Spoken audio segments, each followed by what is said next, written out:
আসসালামু আলাইকুম রহমতুল্লাহ। যে যেখান থেকে আমার ভিডিওটা ক্লিক করছেন অসংখ্য ধন্যবাদ।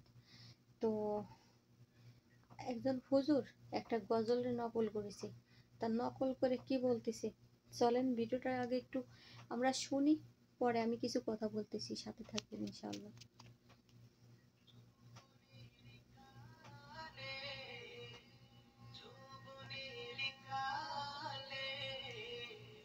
যদি বউ না পাই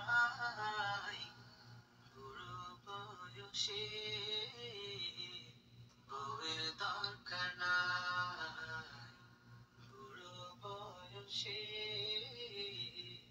বউয়ের দরকার নাই আছি গড। দেখেন এত সুন্দর একটা গজল, সেই গজলটা নকল বানাইয়ে কি বলতেছে যে আমি বলতে পারতেছি না, আপনারা তো শুনলেন। তো উপযুক্ত বয়সকালে যদি বউ না থাকে, বুড়োকালে বউ দিয়ে কি করব। তা আপনি ওয়াজ নসিহত করেন, কোরআনের আয়াত পড়ে সুন্দরভাবে ব্যাখ্যা দেন আপনি, তো এইভাবে বলা লাগে খোলামেলাভাবে, তাহলে পরে একজন হুজুরের সম্মান আর একজন সাধারণ মানুষের সম্মান কিন্তু সমান না।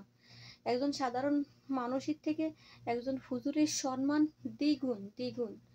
আলহামদুলিল্লাহ অনেক।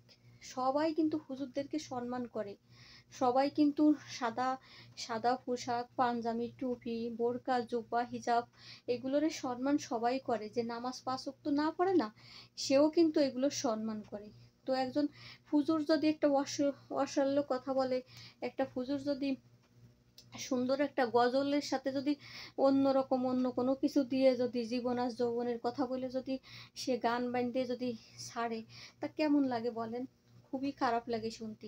তাই আমি বলবো সকল হুজুরদের, যেমন কোনো কাজ করবেন না, যে তো আপনাদের সাদা পাঞ্জাবি, জুব্বা, দাড়ি নিয়ে মানুষ কথা বলে, কারণ ভালো কোনো কিছু বলেন।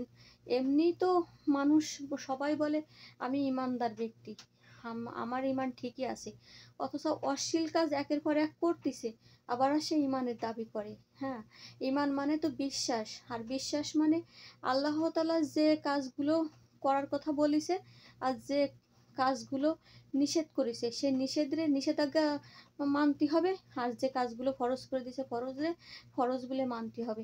এই কথা কিন্তু আমরা স্বীকার করি যে আমরা ইমান আনিছি, ইমানের দাবি করি, অথচ আল্লাহ তাআলার নির্দেশ আমরা মাইনে চলি না। সবাই ভালো থাকবেন, আল্লাহ হাফেজ।